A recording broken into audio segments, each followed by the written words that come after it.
రామప్రసాద్ గారు ఏంటి ఫ్లోలో వచ్చిందా లేకపోతే ఉద్దేశపూర్వకంగా మాట్లాడారా?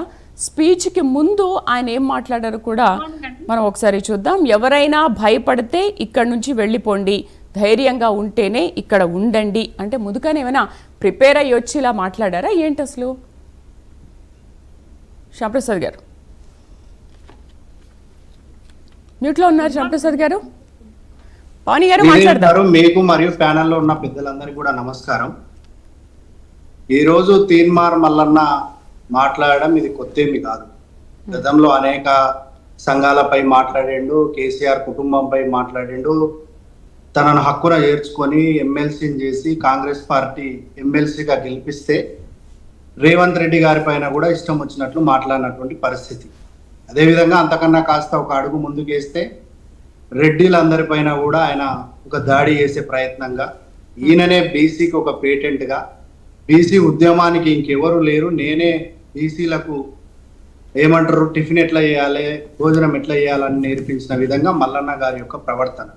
సరే, జర్నలిజం ముసుగులో చాలా మంది జర్నలిస్టులు ఈరోజు ప్రజా సంక్షేమం కోసం, ప్రజల కోసం పనిచేస్తున్నటువంటి పరిస్థితిలో మల్లన్న గారు తన యొక్క స్వార్థం కోసం మాత్రమే ఈ యొక్క బీసీల ముసుగేసుకొని మహిళని కూడా చూడకుండా, సరే వాళ్ళు దాడి చేయడం తప్పే, ప్రజాస్వామ్యంలో దాడులకు తావులేదు, అది ఎవరు దాడి చేసినా కూడా దాన్ని కాంగ్రెస్ పార్టీ తీవ్రంగా ఖండిస్తుంది. నిన్న దాడి చేసిన వాళ్ళపైన కఠినంగా చట్టపరంగా శిక్షిస్తుంది.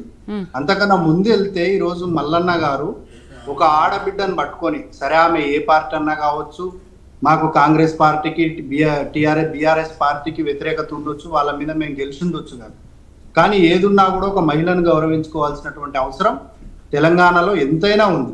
అది ముఖ్యంగా తెలంగాణలో తెలంగాణ ఉద్యమంలో పాల్గొన్నటువంటి కవిత మీద ఇలాంటి వ్యాఖ్యలు చేయడం సరికాదు. ఈ రోజు సరే ఏదన్నా శ్యాంప్రసాద్ గారు, మరి తెలిసి కూడా ఎందుకు ఇలాంటి వ్యాఖ్యలు చేస్తున్నారు? అండ్ తెలిసి కూడా సీఎం రేవంత్ రెడ్డి ఎందుకు అంటే మీ దగ్గరున్న బిడ్డల్ని కాపాడుకుంటున్నారు కానీ బయటున్న బిడ్డల్ని కాపాడుకోలేకపోతున్నారు, ఎటువంటి న్యాయం చేయలేకపోతున్నారు ఎందుకు? అంటే మీకు ఒక న్యాయమో బయట ఉన్న వాళ్ళకు ఒక న్యాయమా? అందరూ ఆడవాళ్లే కదా. కంపల్సరీ శ్రీదేవి గారు ప్రపంచవ్యాప్తంగా ఎక్కడున్నా మహిళలను గౌరవించుకునేటటువంటి సంస్కృతి మన తెలంగాణ ప్రజలకు, ఇక్కడ ఆంధ్రప్రదేశ్ అయినా తెలంగాణలో అయినా మొదటి నుంచి ఉన్నటువంటి పరిస్థితి. ఈ మధ్య కాలంలో మెయిన్ స్ట్రీమ్ మీడియాలో ఉండడానికి ఏదో ఒక సంచలనం సృష్టించే తప్ప మనం స్క్రీన్ పైన ఉండమనే ఒక ఉద్దేశంతో ఇలాంటి అవాకులు చవాకులు పేలుతున్న వారిపై కఠినంగా శిక్షించే విధంగా, భవిష్యత్తులో ఇలాంటివి పునరావృతం కాకుండా చేసే విధంగా ఇప్పుడు ఉన్నటువంటి అధికార పార్టీగా మేము నిర్ణయం తీసుకుంటాము. మల్లన్న గారు చేసింది ఎవరు కూడా కరెక్ట్ అనట్లేదు, 100కు 100% మల్లన్న గారు చేసింది తప్పే. సరే, మల్లన్న ఏమన్నా ఉంటే కవిత గారిని రాజకీయంగా ఎదుర్కోవాలి తప్ప ఇప్పుడు మల్లన్న గారు పొద్దున్న లేస్తే ఏం ప్రశ్నిస్తున్నారు? కవిత గారు ఏమైనా బీసీయా, బీసీలకు కవిత గారికి ఏం సంబంధం అని మల్లన్న గారు ప్రశ్నిస్తున్నారు. మల్లన్న గారు గుర్తుపెట్టుకోవాలి, ఈ రోజు మందకృష్ణ మాదిగ గారు ఎస్సీ ఉద్యమం నడిపిస్తున్నారంటే, మాదిగలకు రిజర్వేషన్ సాధించుకున్నారంటే స్వయంగా మీటింగ్ పెట్టి ప్రధాని నరేంద్ర మోడీ గారు వచ్చి ఆ యొక్క మీటింగ్ లో పాల్గొని ఆ కేంద్ర ప్రభుత్వం ద్వారా రావాల్సినటువంటి రిజర్వేషన్ అమలు చేసిరని కూడా మల్లన్న గారు గుర్తుపెట్టుకోవాలి. ఏదున్నప్పటికీ కూడా ప్రజలందరూ కలిస్తేనే ఉద్యమం అవుతుంది. రకరకాల పార్టీలు, రకరకాల వ్యక్తులు, రకరకాల కుల సంఘాల నాయకులు కలిసినప్పుడే రాజకీయం అవుతుంది తప్ప ఏదో ఒక వర్గంగా చూసి వర్గం కోసం నేనే కొట్లాడాలి అనేది సరైనటువంటి. అంటే మీరు బీసీ అయితే మీరు ఇష్టం ఉన్నట్టుగా మాట్లాడతారా? బీసీ అయితే మీరు ఇష్టం ఉన్నట్టుగా మాట్లాడతారా? అంటే ఇప్పుడు వేరే వాళ్ళ బీసీ గురించి కొట్లాడితే వాళ్ళు మహిళలను చూడకుండా ఇష్టం ఉన్నట్టుగా మాట్లాడతారా? నోరు పారేసుకుంటారా? ఎలాంటి వ్యాఖ్యలు చేస్తున్నారు? దాన్ని యావత్ సమాజం అంతా సిగ్గుపడుతుంది.